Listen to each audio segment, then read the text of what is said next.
लोकतंत्र के इस मंदिर में बैठ करके पूरी पवित्रता के साथ 125 करोड़ देशवासियों की आशा आकांक्षाओं को हम समेट करके बैठे हैं।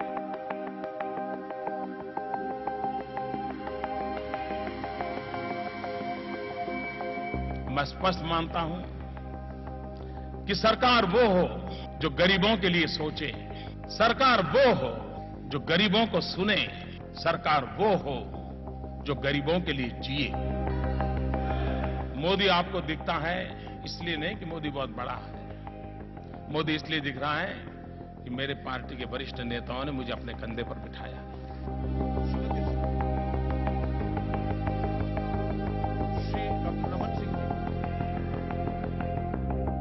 जैसे भारत मेरी मां है, वैसे ही भाजपा भी मेरी मां है।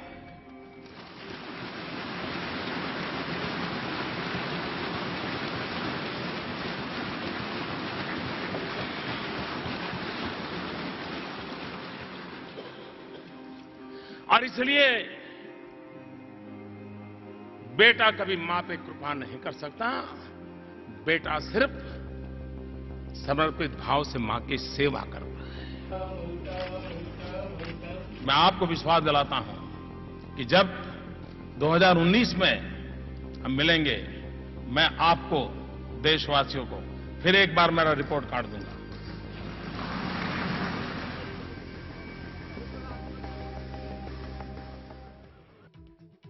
तो भावुक नरेंद्र मोदी, और बहुत स्वाभाविक है कि नरेंद्र मोदी भावुक हों इस तरह की परिस्थितियों में।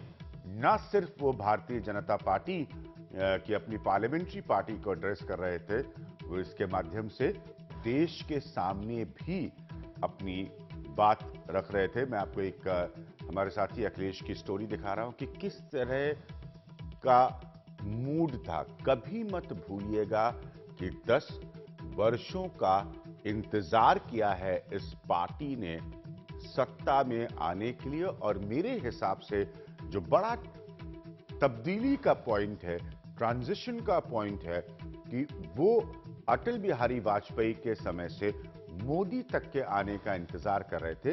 इन तस्वीरों के बीजेपी के लिए संसद में बनने का।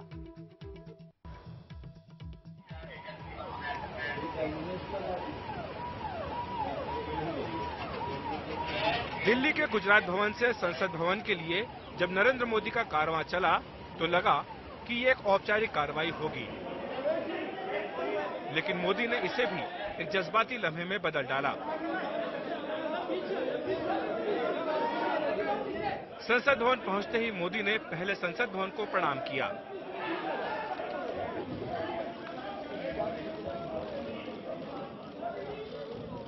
फिर लालकृष्ण आडवाणी के पैर छुए। नरेंद्र भाई मोदी की कृपा है कि उन्होंने हमको इसके द्वारा गुजरने का ये अवसर दिया है।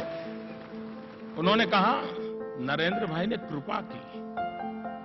भाषण के दौरान आडवाणी की बात को लेकर उनकी आंखें भी भर आई। कभी कृपा हो सकती है?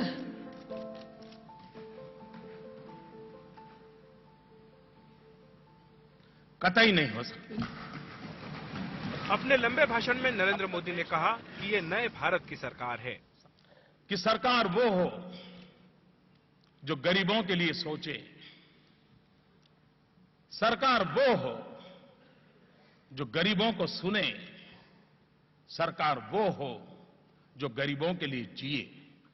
और इसलिए संसद भवन में अपना पहला भाषण देते हुए नरेंद्र मोदी ने पूरी विनम्रता भी दिखाई।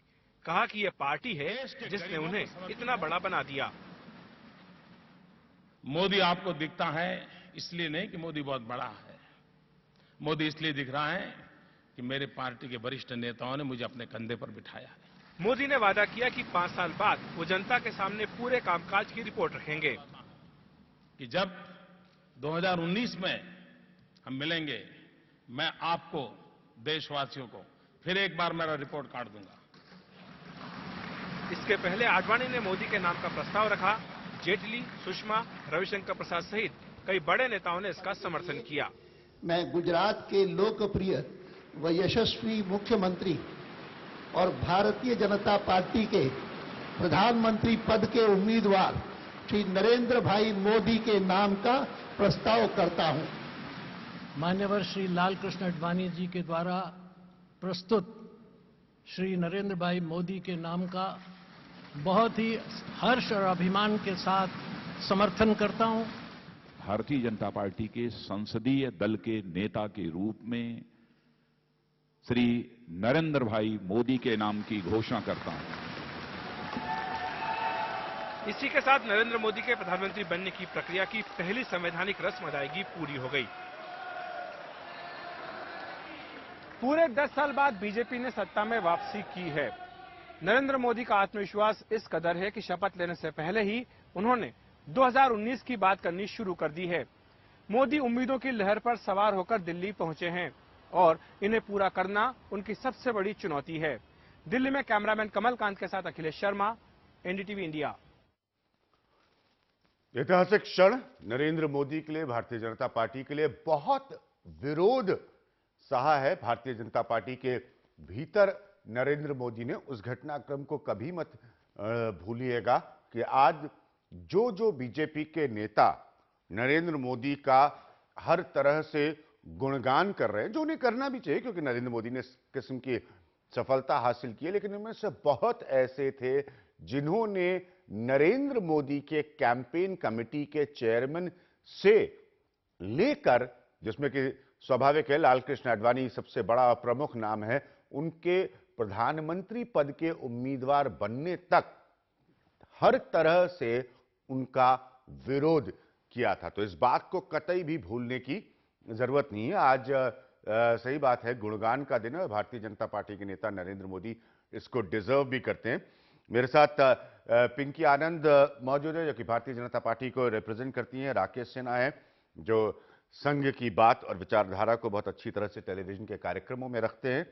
संजय सिंह है, पॉलिटिकल एडिटर हैं फर्स्ट पोस्ट के। संजय भी लगातार मेरे साथ तमाम प्रोग्राम्स में रहे। और अखिलेश हैं जो कि भारतीय जनता पार्टी को हमारे लिए बहुत करीब से देखते हैं। अखिलेश, मैं सबसे पहले आपसे शुरू करूंगा। एक इतिहास है नरेंद्र मोदी के बनने की प्रक्रिया का। मुझे आज के दिन वो चिट्ठी याद आती है और हमारा काम है एक जर्नलिस्ट के तौर पर इसको क्रिटिकली एनालाइज करना, गुणगान करना हमारा काम नहीं है।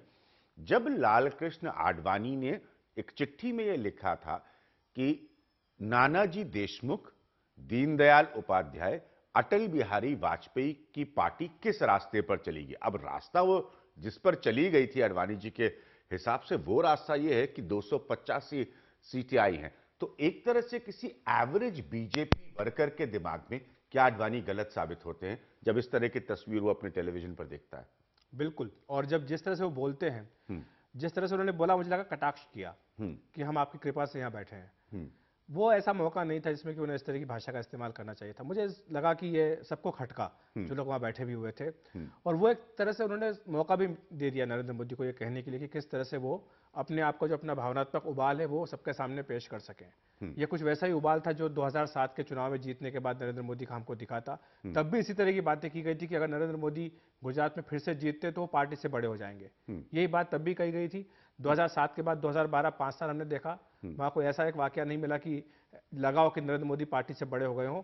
लेकिन तब भी ये बात, तब भी जो भी मौका लगा, जो भी परिस्थितियां थी, जहां पर कैमरे मौजूद थे, स्टिल टेलीविजन, कुछ भी, नरेंद्र मोदी ने आडवाणी की उपस्थिति में हमेशा उनके पैर छुए। जी हाँ, बिल्कुल। हाँ, तो वो मैसेज हमेशा छुए हैं। और ये बड़ा इंपॉर्टेंट पॉइंट है। उसके बाद मैं राकेश जी और पिंकी को लाऊंगा। उसके बाद सरकार में क्या होना है, कैसे होना है, सबको सबसे ज्यादा क्यूरियोसिटी। आज जब हम ये तस्वीर देखते हैं, मैं देख रहा था और अखिलेश की रिपोर्ट को मैं बहुत गौर से देख रहा था।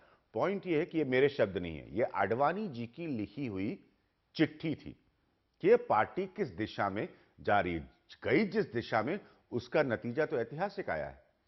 देखिए, नरेंद्र मोदी की एक खूबी माननी होगी कि उन्होंने हर उस पब्लिक प्लेटफॉर्म पे, हर उस पब्लिक ओकेजन पे उन्होंने आडवाणी जी के पैर छुए, उनका आशीर्वाद लिया और उसके बाद अपने भाषणों में भी उन्होंने उनकी खूबियों का वो गुणगान किया। आज भी उन्होंने कई बार जो बात बहुत साफ तौर पर रखी, आप भी मानते हैं कि अगर मैं अंग्रेजी में कहूं कि इज अडवाणी रॉन्ग, क्या अडवाणी गलत साबित होगी? बिल्कुल। उन्होंने ये कहा, देखिए, एक किसी चिट्ठी में लिखकर उन्होंने कहा कि किसी भी- दीनदयाल किसी भी- उपाध्याय, नानाजी देशमुख, श्यामा प्रसाद मुखर्जी की पार्टी को आप कहां लेकर जा रहे हैं? वाजपेयी की देखिए, पार्टी को आप कहां लेकर जा रहे अंत हैं? का जो नतीजा है 2 से 79 और वहां से आगे फिर सत्ता तक, उसमें लाल कृष्ण आडवाणी की बहुत बड़ी भूमिका रही है। वहां से लेकर के 200 मतलब 282 ये जो है आज का जो ऐतिहासिक क्षण बीजेपी के लिए था कि जिसमें पहली ऐसी नॉन कांग्रेस पार्टी जो पूर्ण बहुमत से आई, पहली ऐसी पार्टी जो सामने वाले विपक्ष को ऐसा ध्वस्त कर दे कि वो जो नरेंद्र मोदी कह रहे हैं कि कोलिशन बनाने पर पड़े विपक्ष के लिए, 1 दर्जन स्टेट में कांग्रेस का खाता नहीं खुल पाए, कांग्रेस कहीं दहाई की संख्या में नहीं आए। ये तो एट्रीब्यूट सिर्फ और सिर्फ नरेंद्र मोदी को करना होगा। नरेंद्र मोदी अपने भाव पे देखिए, जब वो कह रहे हैं कि मैं बड़ा इसलिए दिखता हूं कि पार्टी के लोगों ने मुझे कंधे पे नेताओं ने इसीलिए मैं बिठाया। शिष्य को रेस कर रहा हूं। वो सही कह रहे हैं, 2007 का जो वाकया याद कर रहे हैं, जो गुजरात में चुनाव हुए थे और उसके बाद उन्होंने, उस समय भी उनकी आंख में आंसू आए थे नरेंद्र मोदी के, वहां वो भावुक हुए थे। और उस समय आपको याद होगा मोदी मास्क चला था और उस दिन ऐसा लगता था कि वो मास्क जो है वो स्लिप कर गया और असली मोदी सामने आ गए। मोदी का ह्यूमन फेस लोगों ने देखा नहीं। मोदी को कठोर, दृढ़, तानाशाह उस रूप में, मतलब तमाम रूपों में पेश किया गया है। ये जो मोदी का चेहरा है, जहां वो एक स्टेट्समैन की तरह भी आ जाए कि मैं ऐसा नहीं मानता कि पुरानी सरकारों ने काम नहीं किया है, माने जिन्होंने भी अच्छा काम किया, वो तमाम चीजों को लेकर के 3 बार वो भावुक हुए। एक बार जब वाजपेयी को याद किया, दूसरा लोकतंत्र का मंदिर, और तीसरा वो कृपा जो शब्द आडवाणी जी ने इस्तेमाल किया था। एक ह्यूमन की, वो भी एक हाड़ मांस का आदमी है, उसके अंदर भी जो वो निकल कर आ भावनाएं सकती हैं। है। राकेश सिन्हा, आज क्या आप जैसे लोग जो उनको आज इतने वर्ष हो गए संघ और संघ के पॉलिटिकल विंग जिसे मैं कहता हूं बीजेपी की सियासत को देखते हुए, आडवाणी ने, और आप और हम उस चर्चा में रहे थे, अगर आपको अच्छी तरह से याद हो, हमने उस पत्र की चर्चा की थी। आडवाणी ने यह प्रश्न उठाया था कि यह पार्टी कहां जा रही है। नरेंद्र मोदी ने उसका जवाब दिया कि यह पार्टी ऐतिहासिक जीत पर आ गई है। हर बार, हर दिन मैं अखबार उठाता हूं तो देखता हूं कि फलां नेता कह रहे हैं नहीं आडवाणी जी हमारे मार्गदर्शक हैं, आडवाणी जी ने ये किया, आडवाणी जी से हम सलाह लेंगे।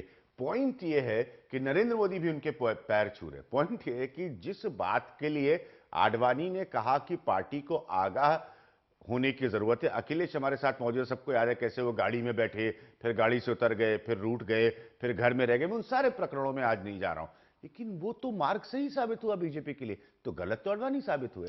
देखिए, आपको एक घटना मैं याद दिलाता हूं। जब गुजरात का चुनाव हुआ और केशु भाई पटेल ने हर कोशिश की कि नरेंद्र भाई चुनाव हार जाएं, और नरेंद्र मोदी चुनाव जीतने के बाद केशु भाई पटेल के घर गए, उनका पांव छुआ, उनसे संवाद किया और जो गेस्चर दिखाया लोगों ने तारीफ की। लेकिन नरेंद्र मोदी जी को समझने में जो विमर्श हो रहा था, विमर्श के अधिकांश लोग चूक गए। नरेंद्र मोदी नए जमाने के, नई अपेक्षाओं के, आप मोदी की बात करें, आप आडवाणी की बात को नहीं कर रहे। मेरा प्रश्न आपका आडवाणी जी से है कि उन्होंने नई अपेक्षाओं को समझा और नए नरेंद्र मोदी विचारधारा को लेकर, पार्टी को लेकर, संगठन को लेकर आगे बढ़ रहे थे। उसमें कुछ लोगों को न्यूनताएं भी दिख रही थी, कुछ लोगों को दृष्टि। आडवाणी जी नए संदर्भ को, नई सीमाओं को समझने, जब उन्होंने पत्र लिखा था तो चूक थी और पार्टी ने माना। इसलिए आडवाणी जी के प्रति कोई आदर का भाव कम नहीं हुआ पार्टी में। सबसे महत्वपूर्ण बात यह है, आडवाणी जी ने जो एक प्रतिरोध की बात की, जो एक विरोध की बात की, जो एक बात रखी, उसको पार्टी ने दिल से नहीं लगाया। लगा एक बड़े नेता है, जो अभी संजय जी कह रहे थे, पार्टी को बड़ा बनाने में उनका बहुत बड़ा हाथ है, उनके कंट्रीब्यूशन को नहीं नकारा। बड़े बुजुर्ग कभी परिवार में कोई बात कहते हैं तो हमेशा उनका इंटेंशन बुरा नहीं होता, उनका मूल्यांकन करने का तरीका अलग था। आडवाणी जी ने नए समय में बदलते हुए समाज को, बदलते हुए युवा पीढ़ी का मूल्यांकन कर उस तरह नहीं कर पाए जो नरेंद्र मोदी और नई पीढ़ी कर पाई। एक बात भारतीय जनता पार्टी की नई पीढ़ी ने साबित कर दिया, जो संस्कार पंडित दीनदयाल उपाध्याय, डॉक्टर श्यामा प्रसाद मुखर्जी, अटल बिहारी वाजपेयी और आडवाणी जी तक की पीढ़ी का था, हमेशा नई पीढ़ी आती है तो संस्कार से विचलित होती है। इस पीढ़ी ने साबित कर दिया है कि भारतीय परंपरा और पार्टी की परंपराओं के संस्कार के साथ बढ़ रहे हैं। देखिए, एक प्रधानमंत्री के पद का प्रधानमंत्री है, वो जोशी जी की सभा में गए, पांव छुआ। ये भारतीय परंपरा की सबसे श्रेष्ठतम मूल्य है। आज आडवाणी जी का पैर छुआ, जो भी बड़े बुजुर्ग आए पैर छुआ, पार्लियामेंट की चौखट पर उन्होंने सर झुकाया। चलिए, आप इस बात को एक्सेप्ट करें कि वो पत्र, अंतिम बात यहां मैं जोड़ना चाहूंगा। आज का दिन इस बात को देखने का है कि आज वस्तुतः भारत के गणतंत्र का पुनर्जन्म हुआ है। जो 1950 में गणतंत्र बना था, वह गणतंत्र किस रूप में आया और आज 2014 में गणतंत्र किस रूप में आया, इसका मूल्यांकन करने की जरूरत है। गुणात्मक अंतर के साथ भारतीय गणतंत्र पुनर्जन्म ले रहा है और भारत का इतिहास बताएगा कि 2014 का परिवर्तन पीढ़ियों को प्रभावित करने वाला परिवर्तन है, सिर्फ 5 वर्षों को प्रभावित करने वाला वो वक्त बताएगा, वो आप अपना दलील रख रहे हैं। पिंकी आनंद, मेरा पॉइंट यह है कि एक आम कार्यकर्ता, हम लोग बहुत लंबे समय से इस बात को जानते थे कि सबसे ज्यादा हाल के सालों में अगर किसी के प्रति आकर्षित हुआ तो वो नरेंद्र मोदी थे। उस आकर्षण का प्रभाव और दबाव मेरे हिसाब से ये रहा कि आखिरकार पार्टी के पास तमाम आवाजों के बावजूद कोई चॉइस नहीं, नरेंद्र मोदी को वो जगह उनके लिए मुकर्रर की गई, तय की गई और नरेंद्र मोदी ने उस कसौटी पर खरा उतरकर पार्टी के लिए उसको सही साबित किया। आज उन लोगों की तरफ पार्टी को कैसे देखना चाहिए जिन्होंने उस प्रक्रिया में, उस प्रोसेस में नरेंद्र मोदी का विरोध किया था? देखिए, जहां तक हम लोग नरेंद्र भाई मोदी जी को जानते हैं, वहां पर नरेंद्र भाई मोदी जी ने कभी भी कोई भी अगर विपक्षी की हो, उनके खिलाफ ऐसी कोई भी जैसे धारणा है रखी हो, किसी प्रकार से उनके खिलाफ कुछ भी सोचा हो, ये उनकी सोहबत में नहीं है। उनके पास जो दिमाग में और सोच में और विजन में है, वो आगे बढ़ने की प्रक्रिया, इस देश के लिए बढ़ने की प्रक्रिया, 2019 में रिपोर्ट कार्ड देने की प्रक्रिया, इतनी सारी चीजें मोदी जी के सामने हैं और पहले भी रही हैं। जब भी उनका एक आकर्षण है वो ये है कि अपना वो विजन लेकर आगे चलते हैं। वो ये व्यक्तिगत मामलों में अगर किसी का, देखिए एक वैसे भी प्रजातंत्र में ये तो कोई नहीं कह सकता कि किसी का दूसरी राह ना हो, दूसरी राह हो, किसी तरफ से अड़चन हो, लेकिन अड़चन होने के बावजूद सारी पार्टी इकट्ठी मिलकर मोदी जी को जिस प्रकार से हमने आगे जून में करा, गोवा में उनको स्थापित किया और आगे चल के उनकी विजन को लेकर भारतीय जनता पार्टी पूरी तरह से सारे कार्यकर्ता आगे बढ़े। इसमें ये कुछ डिबेट हो, कुछ ऑपोजिशन हो, कुछ अगर दूसरा विषय भी हो, तो उसमें मोदी जी की कोई भी मत उस तरफ नहीं है। मोदी जी के पास बहुत चैलेंजेस हैं जो आज की तारीख में मीट करने हैं। वहां भी जो टॉप चार्ट्स आप लोग भी लेके आ रहे हैं, देश की तरफ जो सारी उन्होंने वायदे किए हैं, हमें उन चीजों को पूरा करना है। ये किसी ने आग्रह किया, किसी ने दूसरी तरफ बोला, किसी ने ये शब्द बोल दिया, किसी ने वैसे बोल दिया। बड़े बूढ़े पार्टी के लोग, पार्टी के प्रवक्ता, पार्टी के वक्ता, जिस प्रकार से भी है, जिसने भी कुछ कहा हो, लेकिन एक चीज ये साफ है कि मोदी जी का नेतृत्व पूरी तरह से एस्टैब्लिश्ड है, इसमें कोई दो राहें ना थी ना होगी। अखिलेश, अब आते हैं जो सब लोग जानना चाहते हैं। जैसे मैंने कहा कि राकेश जी, आपको पता है कौन कौन मंत्री बनेंगे और क्या क्या मंत्री बनेंगे? आप अगर जानकारी दे दें तो हम बहुत कृपा होगी आपकी। अखिलेश, मजाक का पॉइंट नहीं, फैक्ट ये है कि, और ये होना भी चाहिए, प्रधानमंत्री का संविधान के हिसाब से उसका प्रेरोगेटिव होता है, लेकिन फिर वही प्रश्न, क्योंकि ये बीजेपी है, बीजेपी एक बिल्कुल अलग तरह से काम करने वाली पार्टी है, उसका वही एक एसेट भी है, वही उसकी एक कमजोरी भी है। तो नरेंद्र मोदी उस पृष्ठभूमि को नहीं भूल सकते। दूसरी बात, आप और संजय सिंह और मैं, हम सब जर्नलिस्ट के तौर पर जानते कि ये पार्टी बहुत कड़वे आपसी नेताओं के झगड़ों से गुजरी हुई पार्टी है। तो ऐसा नहीं है कि इस पार्टी में सबने सबकी बात मान ली, बहुत कड़वे झगड़े हुए हैं। मोदी के लिए बैलेंसिंग एक्ट क्या होगा, कैसे वो संतुलन बनाएंगे? मुझे लगता है विज्ञान, पहली बात तो कि मंत्रिमंडल में का स्वरूप कैसा होगा, कौन लोग होंगे, ये कह पाना अभी बहुत मुश्किल है। सही बात। हाँ। क्योंकि ये विशेषाधिकार नरेंद्र मोदी का, और वाकई विशेषाधिकार लग रहा है इस मामले में कि है मोदी का। जैसा कि पहले होता आया कि पिछली सरकारों में हमने देखा है कि हाँ, हमने इतने साल इतने साल आपने उस पार्टी को कवर किया, मैंने उस पार्टी को, तो कोई लॉबी हो गई, कोई संघ के पास चला गया, तो अभी इस बार इस तरह की स्थिति नहीं दिख रही। संघ ने अपना पल्ला झाड़ लिया, संघ ने साफ कह दिया है कि हम इस चक्कर में नहीं पड़ने वाले, हमारे पास आप मत आइए। सबको, जो लोग आ रहे हैं उनको सबको उन्होंने मना कर दिया। जो लोग मिलजुल भी रहे हैं, मुझे लगता है ज्यादा करके लोग अपना पक्ष रखना चाहते हैं, अपनी कोशिश कर रहे हैं कि उन्हें ले लिया जाए। लेकिन जो मुझे जानकारी मिली है, नरेंद्र मोदी ने कभी अभी तक किसी को कोई आश्वासन दिया नहीं है। जो भी खबरें हमारे चैनल पर मेरी तरफ से चली भी हैं कि ये हो सकते हैं, ऐसा हो सकता है, वो ज्यादा करके जो एक नरेंद्र मोदी का रिकॉर्ड रहा है गुजरात में, उनकी जो सोच रही है, उनका जो एजेंडा रहा है, मैनिफेस्टो जिस तरह का आया है, और साथ ही उनके करीब के जो लोग हैं जिनसे उनकी लगातार हम मान करके चलते हैं कि बातचीत होती रहती है, उसके बेसिस पे हमने अपने एक आकलन बनाया है कि ये लोग हो सकते हैं। जैसे अरुण जेटली उदाहरण के लिए नरेंद्र मोदी के बेहद करीबी माने जाते हैं। दिल्ली में हम ये कह सकते हैं कि अगर किसी ने उनका सपोर्ट किया पूरे इस दौरान, तो अरुण जेटली ने किया। अमृतसर में उनकी हार हुई, कुछ लोगों की तरफ से आवाज भी उठी कि हारे हुए लोगों को मंत्री नहीं बनाया जाना चाहिए, लेकिन अमित शाह का जब मैंने उस दिन इंटरव्यू किया 16 तारीख को, अमित शाह ने जोर देकर के इस बात को कहा कि नहीं, सवाल ही पैदा नहीं होता, अरुण जेटली का जो अनुभव है उसका लाभ सरकार को मिलना ही मिलना चाहिए।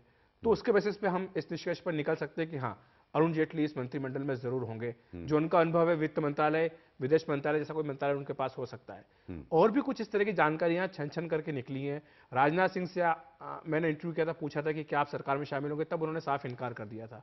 लेकिन बाद में इस तरह की जानकारी उनके करीबी लोगों से आई कि अगर उन्हें उनके अनुभव के हिसाब से, कद के हिसाब से अगर पद मिलता है तो वो शायद विचार कर सकते हैं। ये तमाम तरह की चीजें बड़ी इंपॉर्टेंट बातें अखिलेश कह रहे हैं। राकेश, तो संघ का कोई दखल नहीं, केशव कुंज के दरवाजे पर जो भी जाएगा माथा टेकने से ऐसा तय नहीं है कि वो मंत्री हो जाएगा मोदी की सरकार में। एक बात से आपसे मैं असहमत हमेशा रहता हूं। आप जो माथा टेकने की बात करते हैं, माथा परंपरा है, पैर छूना, माथा टेकना की परंपरा है संघ में तो पैर छूने पे आप कहते देखिए कितनी बड़ी परंपरा है, विराट भारत संस्कृति की परंपरा है, माथा टेकने पे आपको प्रॉब्लम हो जाती है। संघ के अधिकारियों का कोई पैर नहीं छूता है, आप देख लीजिए जाकर, कोई कुछ होता नहीं, न छूने देते हैं। मैं एक बात मैं बताना चाहता हूँ, देखिए आपका काम है स्पेकुलेशन करना, बहुत स्वाभाविक है कि वित्त मंत्री कौन होगा, गृह मंत्री कौन होगा, ये स्पेकुलेशन होना चाहिए मीडिया में। जो बात मैं कहना चाहता हूं कि नरेंद्र मोदी ने मंत्री के पद को भारत के गणतंत्र में, पूरे इतिहास में मंत्री के पद को पद नहीं रहने दिया, दायित्व में बदल दिया। और इसी कारण से गुजरात में तो भी 5 मंत्रियों का नाम नहीं जानता मैं बता दूं, गुजरात में ब्यूरोक्रेट्स और मंत्री दोनों के बीच संघर्ष भी नहीं रहा। मैंने समन्वय के साथ काम तकरीबन 1 साल पहले बताया था कि आनंदी बेन जो है वो हो सकता है मुख्यमंत्री बने अगर नरेंद्र मोदी दिल्ली आ जाते। मैं इसलिए बता रहा हूँ, इसलिए क्योंकि लोगों को पता नहीं था। तो ऐसे नहीं बताइए कि वहां पर नरेंद्र मोदी के गुजरात के सबसे मशहूर व्यक्ति तब से लेकर आज तक अमित शाह ही है। बाकी के 5 नाम बताइए, मुझे नहीं पता। संघ की 2 अपेक्षा, सनातन अपेक्षा रही। संघ शुरू से राजनीति में करता रहा। आज पहली बार भारतीय जनता पार्टी केंद्र में अकेले सत्ता में आई, इसलिए अपेक्षा ज्यादा मजबूत बनेगी। अपेक्षा ये नहीं कि ए बने बी बने, यह अपेक्षा रही है कि केंद्र में सरकार में रहने वाले लोग पूरी शक्ति के साथ उसको जमींदारी के रूप में राज्य सत्ता का उपयोग नहीं करें, जो आज जमींदारी बन गया है। आप मंत्री बन गए, एमपी बन गए, ऐसी जमींदारी हो गई, वो एक गलत आकर्षण हो रहा है राजनीति के प्रति, उसके कारण वह नहीं हो। ये संघ की पहली धारणा थी, जिसको लेकर जो आपके बच्चे कूद रहे थे मैदान में, उसको दीनदयाल उपाध्याय ने 1950 में स्थापित किया। उसी मूल्य को लेकर संघ राजनीति में एक मैं आऊंगा आपके पास, क्योंकि मैं राकेश सिन्हा जी जो कह रहे हैं इनके बहुत से मुद्दों से मैं बेसिकली डिसएग्री करता हूं। मैं क्यों करता हूं, इनकी बातों से इत्तेफाक नहीं रखता, वो भी मैं आपको बताऊंगा। क्योंकि जब भारतीय जनता पार्टी पहली बार सत्ता में आई, वो युग और समय मैंने बहुत करीब से देखा, तो वहां से जो तब्दीलियां शुरू हुई, उनमें बहुत सी तब्दीलियों पर संघ चुप रहा, कुछ बोल नहीं पाया, या अगर बोला भी तो संघ की सुनी नहीं गई। हम आएंगे एक छोटे से ब्रेक के बाद, आप कहीं मत जाइएगा।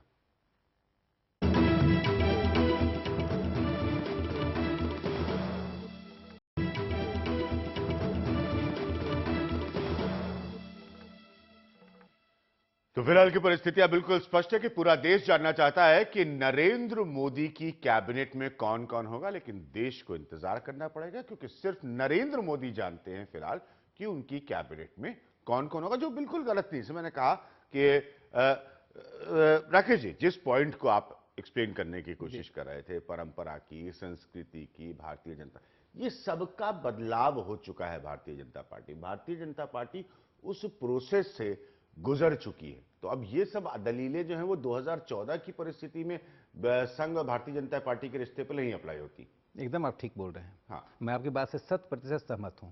आप अब मेरा जवाब सुन लीजिए। हाँ। विकृति और गुण दोनों अस्थायी नहीं होता है। भारतीय राजनीति में जैसे विकृतियां आई, उसमें कई विकृतियां भारतीय जनता पार्टी में आई, इसमें कोई दो राय नहीं है। हम यहाँ प्रेस विज्ञप्ति की तरह कहते हैं कि भारतीय जनता पार्टी सभी पार्टियों से श्रेष्ठ है, इसमें कोई एक समय के नारे की पार्टी मैं क्या करूं, सत्ता में आने से राजनीति में लंबे समय तक काम करने में अनेक तरह की विकृतियां आती हैं, अति स्वाभाविक है। उन विकृतियों से लड़ना, उन विकृतियों को हटाने का प्रयास करना, और जहां तक संघ का प्रयास है, जो उसकी कार्य पद्धति को जानते हैं, संघ आदेश देकर और छड़ी चलाकर, मास्टर की छड़ी चलाकर परिवर्तन नहीं करता, थोड़ा लंबा रूट लेता है। इसलिए संघ के भीतर भी कई स्वयंसेवक उसके आलोचक होते हैं कि हम बहुत लंबा रूट लेते हैं, लेकिन वो लंबा रूट जो है, this is the longest way but this is the only way, so this is the shortest वे। लेकिन संघ अंत में सफल होता है। आज भारतीय जनता पार्टी जो आप कह रहे हैं, संघ भारतीय जनता पार्टी के सबसे कौन सा लॉन्ग कुछ समय पहले पहले जितनी विकृतियां आपको दिखाई पड़ रही थी, उन विकृतियों से निजात पाने का काम संघ के इसी नैतिक सुझाव से, सलाह से और संवाद से और सहवास से ही खत्म हुआ है। कई तरह से भारतीय जनता पार्टी जो आप अगर आपसे ये सवाल पूछूं कि अगर संघ के पास ये चॉइस दी जाए, अगर दी गई होगी, मैं तो नहीं जानता इस बात को, कि उनके हिसाब से कौन कौन से मंत्रालय बहुत महत्वपूर्ण है जो संघ के हिसाब से XYZ को मिलने चाहिए, वो मंत्रालय कौन से होंगे? जो देश के हिसाब से अच्छा है वो संघ के हिसाब से अच्छा है। देश से संघ अपने को अलग कर, मैं ये फिलोसफिकल बात नहीं कर रहा हूँ भाई। देश में शिक्षा का अच्छा प्रसार हो, संस्कृति का प्रसार हो, गरीबी मिटे, गरीबी राम और रोटी, अर्थात कि जो मेटेरियलिज्म है जिसको कहते हैं गेहूं और गुलाब, गेहूं और गुलाब दोनों चीजें साथ साथ बढ़े। गेहूं आए तो पेट भरेगा, गुलाब होगा तो मस्तिष्क भरेगा, जो एक लेख है हिंदी में। मैं आपको एक मंत्रालय का नाम बताता हूं। संघ को हमेशा से एक मंत्रालय में, आपको अपने तजुर्बे का आधार पर, ये टेलीविजन पर मैं कह रहा हूं, HRD मिनिस्ट्री में हमेशा से इंटरेस्ट रहा है, रुचि रही है। मानव संसाधन में संजय आपको भी पता, और इसका कारण यह है कि उन सब के जरिए बहुत कुछ जो पढ़ाया लिखाया जाता है उसमें परिवर्तन का एजेंडे का आरोप लगा। एक मेरी बात तो पूरी हो जाने दीजिए। मुझे पता है कि किन परिस्थितियों में मुरली मनोहर जोशी जो है वो HRD मिनिस्टर बने थे वाजपेयी जी की सरकार में। ये आरोप है, मतलब हम मंत्रालयों पर की तो बात कर रहे हैं, लोग जानना तो ये चाहते हैं ना कि कौन क्या बनेगा, वित्त मंत्री कौन बनेगा। तो क्या ये अहमियत इस तरह के मंत्रालय आज भी रखते हैं संघ? देखिए, जो एजुकेशन मंत्रालय जिसको राजीव गांधी ने ह्यूमन रिसोर्स डेवलपमेंट मिनिस्ट्री का तब्दील दिया है, हाँ। जब जवाहरलाल नेहरू थे तब, इंदिरा जी थी तब, और राजीव गांधी थे तब, या अटल जी बने तब, इस मंत्रालय का महत्व सिर्फ भारत में नहीं पूरे विश्व में है। शिक्षा यदि ठीक ढंग से नहीं आए, देखिए एडल्ट एजुकेशन के 77 में एक बात नहीं जोड़ूंगा फिर नहीं हुआ। 77 में भारतीय जनता पार्टी संघ के लोग मंत्री मानव संसाधन मंत्रालय थे, प्रकाश चंद्र सुंदर थे जो वेस्ट बंगाल से आते थे, लेकिन संघ ने उनको प्रभावित करके एडल्ट एजुकेशन का बड़ा प्रोग्राम चलवाया था। ठीक है, पिंकी आनंद, उसके बाद में यही बहुत जल्दी से जवाब, क्योंकि मैं संजय सिंह और अखिलेश से भी ये पूछना चाहता हूं, कोई ऐसे खास मंत्रालय होंगे जो नरेंद्र मोदी है, भारतीय जनता पार्टी की इतनी विशाल जीत के बाद वो प्रधानमंत्री बन रहे हैं, जिसमें खास तौर पर बीजेपी या संघ की रुचि होगी? देखिए, ये कुछ कहना अभिज्ञान आज की तारीख में, जो सो कॉल्ड एक इवैल्यूएशन रहती है कि मिनिस्ट्रीज कुछ इंपॉर्टेंट है, वो तो हमेशा इंपॉर्टेंट रहती है। अगर आप कहें होम इंपॉर्टेंट नहीं है तो शायद गलत होगा, अगर आप कहें फाइनेंस इंपॉर्टेंट है तो ऑब्वियसली फाइनेंस इंपॉर्टेंट है, एक्सटर्नल अफेयर्स इंपॉर्टेंट है। इसलिए ये कहना कि भारतीय जनता पार्टी के लिए, इवन फॉर दैट मैटर संघ के लिए, जिस प्रकार से राकेश जी अभी बोल रहे थे, सारी मिनिस्ट्रीज की अहमियत उतनी है। देश को चलाना है जी, देश को जहां तक पहुंचा दिया है यूपीए सरकार ने, वहां से दूसरी तरफ लेके जाना है जो ऊपर की तरफ है। इसलिए आज की तारीख में ये सब विश्लेषण करना, मंत्रालयों का कुछ अपनी अहमियत जरूर होती है, लेकिन उसके अलावा ये कहना कि भारतीय जनता पार्टी को या संघ को इसमें ज्यादा इंटरेस्ट है, इसमें कोई मुनासिब बात नहीं होगी। सब मुनासिब बात नहीं। मैं आपके पॉइंट को समझ रहा हूं। संजय सिंह, अखिलेश शर्मा, पॉइंट ये है, मैं समझ रहा हूं कि मैं जो प्रश्न पूछ रहा हूं शायद वो सीधे तौर पर बड़ा मूर्खता भरा सवाल लगे कि अगर बीजेपी की सरकार बन रही है तो ये कौन सा मूर्ख सवाल है। विज्ञान प्रकाश पूछ रहे हैं कि बीजेपी को कौन कौन से मंत्रालयों में इंटरेस्ट है, लेकिन एक जर्नलिस्ट के तौर पे आप दोनों लोग इस बात को जानते हैं कि संघ एक सोच रखता है, एक विचारधारा रखता है, एक एजेंडा रखता है। भले वो किसी को फोन करके ना बोले कि इनको मंत्री बनाइए ना बनाइए, लेकिन उस ट्रैक से तो नहीं हट सकता। अखिलेश, मानव संसाधन विकास मंत्रालय मुझे लगता है कि बहुत महत्वपूर्ण है आरएसएस के एजेंडे के हिसाब से, जो उनके अपने दृष्टिकोण भी कहें या जो एजेंडा कहें। दूसरा संस्कृति मंत्रालय उनका, उनके हिसाब से बहुत महत्वपूर्ण है। एक नया मंत्रालय मुझे गठित होते हुए दिखाई दे रहा है, लग रहा है मुझे, आशंका या संभावना लग रही है कि हो सकता है, वो है गंगा और ऐसी नहरों को लेकर के एक अलग मंत्रालय कि जोड़ने का भी और सफाई का भी। वाजपेयी की सरकार का जैसे बहुत बड़ा है ये नेशनल क्वाड्रेंगुलर का प्रोग्राम था, हाईवे का। जी हाँ, और इस तरह का इंडिकेशन जो है, जो बीजेपी का मैनिफेस्टो है उसमें भी दिखाई दे रहा है कि वो किस तरह से गंगा की बात कर रहे हैं। दूसरा पे जो रिलीजियस प्लेसेस हैं उनको टूरिस्ट स्पॉट की तरह डेवलप करने का एक एजेंडा, तो वो सब भी चीजें हैं जिनको लेकर के अलग मंत्रालय बनेगा या किसी मंत्रालय के तहत होगा, ये सब चीजें देखने की बात है। लेकिन हाँ, मैं आरएसएस के, आपने इंटरेस्ट का पूछा, लेकिन मोदी के इंटरेस्ट का क्या है वो मैं आपको जरूर बता सकता हूँ। हाँ, प्लीज।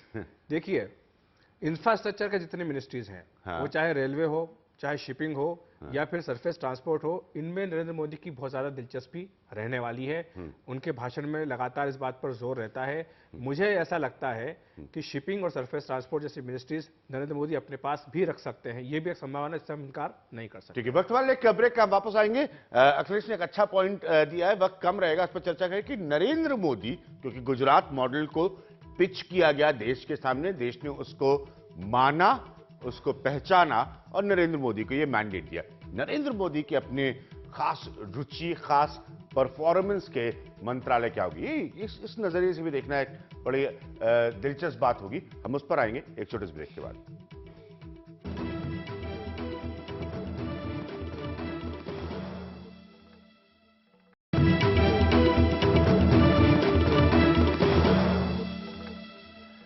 तो ब्रेक में जाने से पहले जो मैंने एक इंपॉर्टेंट पॉइंट, अखिलेश ने एक्चुअली वो पॉइंट दिया, कल हम चर्चा कर रहे थे वित्त मंत्रालय पर। मेरा हमेशा मानना है कि जब देश इस तरह की आर्थिक स्थिति से गुजर रहा हो तो वो सबसे अहमियत वाली मिनिस्ट्री, लेकिन अखिलेश की यह धारणा है, उनका यह सोचना है कि कुछ मंत्रालय ऐसे हैं जो नरेंद्र मोदी के लिए ज्यादा रुचि रखते हैं। संजय, जैसे अखिलेश ने कहा कि इंफ्रास्ट्रक्चर, क्योंकि आपने गुजरात मॉडल पर बहस कराई देश में, गुजरात मॉडल को बेचा और यथास्थिति यह है कि वो बिका और लोगों ने उसको माना कि गुजरात ज्यादा तरक्कीशुदा राज्य है। अखिलेश का जो कहना है कि जैसे शिपिंग है, जैसे इंफ्रास्ट्रक्चर है, ये मोदी के सोच की मिनिस्ट्रीज होंगी।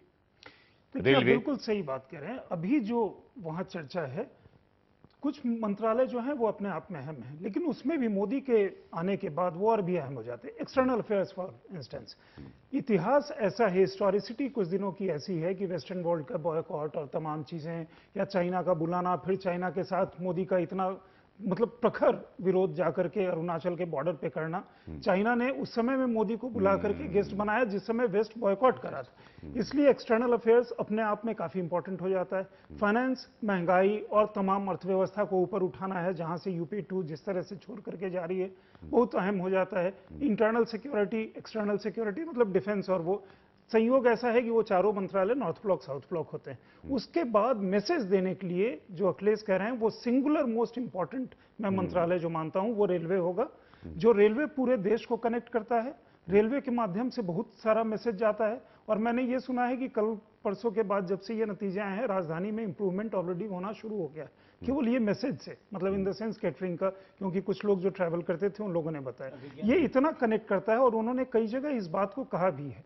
अर्बन अफेयर्स जो है, जो डेवलपमेंट जो अदरवाइज वो था, क्योंकि आप 100 शहरों के बनाने की बात की गई है, वहां से रोजगार का सृजन होना है, और इंफ्रास्ट्रक्चर ये जो है मोदी के माध्यम से, जिसमें कि एक मैसेज भी जाता है। इंफ्रास्ट्रक्चर जैसे वो कहते हैं कि अगर पावर हो, और कई लोग मतलब कैंपेनिंग के जब कवरेज के दरमियान गया था तो बहुत सारे लोग कहते थे कि अगर सड़क और बिजली हो जाए तो हम अपना भी कुछ कारोबार कर लेंगे, इतना तो हो जाए। तो जो पावर ये वो जहां पर वो, हाँ राकेश आप कुछ कह रहे थे, मैं पिंकी से कुछ पूछना चाह रहा हूं। सिर्फ इतना कह रहा हूं कि देखिए एक विमर्श का शिफ्ट है, और शिफ्ट यह है कि जो हम परंपरागत ढंग से सोचते थे उससे अलग हटकर आज लोग डेवलपमेंट के लिए उन मंत्रालयों को महत्व दे रहे हैं जो मंत्रालय वास्तव में देश के लिए महत्वपूर्ण है। जैसे इंफ्रास्ट्रक्चर की बात अखिलेश जी ने एक बहुत महत्वपूर्ण बात कही है। बात ये कही जिसको आप जोड़िए, नरेंद्र मोदी जी ने राष्ट्रीय परिषद में जो भाषण दिया था, उस भाषण में वस्तुतः उन्होंने एक एजेंडा दिया था। जब उन्होंने बुलेट ट्रेन की बात की थी, रेलवे के लिए विश्वविद्यालय की बात, सही बात, मुझे लगता है कि एक डेवलपमेंट का जो एजेंडा है वो महत्वपूर्ण बन गया है। और आज देश अपेक्षा भी यही कर रहा है। तारीख को 6 बजे शपथ ग्रहण होगा, तो काफी निगाहें इस ओर होंगी। एक तो ये सही में लेटर इन स्पिरिट में पीएम्स प्रेरोगेटिव जो कहा जाता था ना, उन्होंने लेटर इन स्पिरिट में उतार दिया है।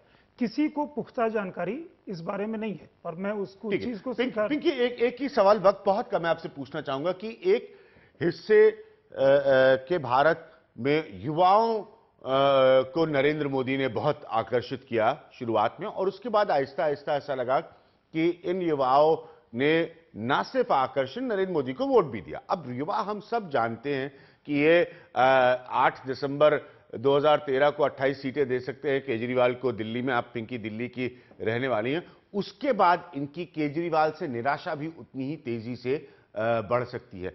क्या ये खतरा नरेंद्र मोदी नहीं महसूस करेंगे, और वो कौन सी मिनिस्ट्रीज होंगी जहां से उनको लगेगा कि युवाओं को अपनी तरफ आकर्षित रखने के लिए कुछ करना कम समय में मेरे लिए ज्यादा इंपॉर्टेंट है? देखिए, केजरीवाल ने जो गलती की है वो हम लोग शायद नहीं करेंगे। जहां तक मोदी जी का सवाल है और आगे बढ़ने वाली चीज का सवाल है और युवा का सवाल है, युवा ने पूरा समर्थन दिया मोदी जी को। 18 करोड़ जो पहले टाइम वोटर थे पूरे समर्थन करके सामने आए, तभी आज की तारीख में जिस प्रकार से तादाद हमारे फेवर में आई है भारतीय जनता पार्टी के, ये उसी का नतीजा है। लेकिन अगर आप देश की ग्रोथ करेंगे, चाहे वो आप इंडस्ट्री से करिए, चाहे कॉर्पोरेट अफेयर से करिए, चाहे फाइनेंस से करिए, चाहे इंफ्रास्ट्रक्चर से करिए, चाहे रेलवे से करिए, चाहे शिपिंग से करिए, आज की तारीख में देश की एक ही मांग है। अगर ग्रोथ होगी तो उससे रिलेटेड नेचुरली जो सारी आकांक्षाएं हैं कुछ ना कुछ हद तक वो पूरी होंगी। लेकिन आप सही कह रहे हैं, बहुत बड़ा चैलेंज है जब कोई भी आश्वासन दिया जाता है किसी भी प्रकार से, और मोदी जी की तरफ से पूरे आश्वासन रहे हैं देश भर के लिए। 2019 में तो रिपोर्ट कार्ड देने की बात है, लेकिन लोगों में कभी कभी उत्सुकता होती है कि अभी निष्कर्ष हो जाए। लेकिन अगर केजरीवाल जी का कुछ भी उदाहरण देखना चाहिए तो कोई भी चीज जल्दबाजी में नहीं होनी चाहिए। सोच समझकर बैठकर कुछ समय जरूर हर चीज के लिए देना चाहिए। प्लानिंग से काम आगे बढ़ेगा तभी वो सस्टेन कर पाएगा। ये तो केजरीवाल की तरह जिस प्रकार से बिजली का वेवर दिया और सब कुछ किया विदाउट सब्सिडी, वो वापस हो जाएगा। जी, मैं एक लास्ट पॉइंट अखिलेश, आज जैसे अखबार पढ़ा और आप जानते हैं बिजली के विषय पर बहुत कार्यक्रम में कर चुका हूं, लिखता आ रहा हूं अपने कॉलम्स में। आज अखबार की फ्रंट पेज पर लिखा है कि डिस्कॉम्स जो हैं वो अब आगे पैसे देने को तैयार नहीं, दिल्ली में भय है ब्लैकआउट का। अब ये उस समय के फैसले का नतीजा है जो आज दिल्ली को हो सकता है सफर करना पड़े। नरेंद्र मोदी की भी लोकप्रियता, मतलब जब लोकप्रियता की ये चरम सीमा होती है, ये अनप्रेसिडेंटेड है, ये हमेशा नहीं होता भारत की सियासत में नेताओं के साथ, तो गिरने का भी रिस्क उतना ही तेजी से होगा। अभिज्ञान, आपको मैं याद दिलाऊंगा द इकोनॉमिस्ट का वो कवर पेज नरेंद्र मोदी के बारे में। Modi means business. आपने कहां कभी सुना होगा कि जो प्रधानमंत्री अभी अपने कार्यालय में गया भी नहीं है, जिसने शपथ ग्रहण भी नहीं किया हो, वो कैबिनेट सेक्रेटरी को बुला करके उससे ये कहे कि तमाम मंत्रालयों से पूछिए कि पिछले 5 साल में उन्होंने पिछले 5 साल में आपसे क्या गलतियां हुई हैं। हाँ। जो आप बात कह रहे हैं बिल्कुल जायज सवाल है, क्योंकि जो उम्मीदें हैं नरेंद्र मोदी से वो शायद ही किसी से रही हों। जिन युवाओं की बात उन्होंने आज अपने भाषण में कही कि युवाओं के लिए सरकार है, गरीबों के लिए सरकार है, महिलाओं के लिए सरकार है, जो प्रायोरिटी एरियाज उन्होंने अपने गिनाए हैं, जिन उम्मीदों पर वो सवार हैं, अगर उनमें जरा सी भी अगर ऊंच नीच हुई तो जाहिर है कि जो केजरीवाल से लोगों का विश्वास टूटा उससे ज्यादा विश्वास। मैं 2 उदाहरण बहुत जल्दी से 10 सेकंड में, नवनीत जी कह रहे हैं बस हमारे डायरेक्टर है, 20 सेकंड का समय लूंगा उनसे। अखिलेश यादव को हमेशा याद रखिएगा, उत्तर प्रदेश की सरकार वो 224 सीट से लेकर आए थे, और केजरीवाल को हमेशा याद रखिएगा क्योंकि दिल्ली में 28 सीटें आने के बाद सियासत में जो चर्चा होती है उसका रास्ता एकदम से बदल गया था। लेकिन जैसे ही लोगों की अपेक्षाओं में वो ढुलमुल नजर आए, बहुत तेजी से लोकप्रियता का ग्राफ गिरा। ये हमेशा सबको नरेंद्र मोदी के बारे में याद रखना चाहिए। फिलहाल नमस्कार।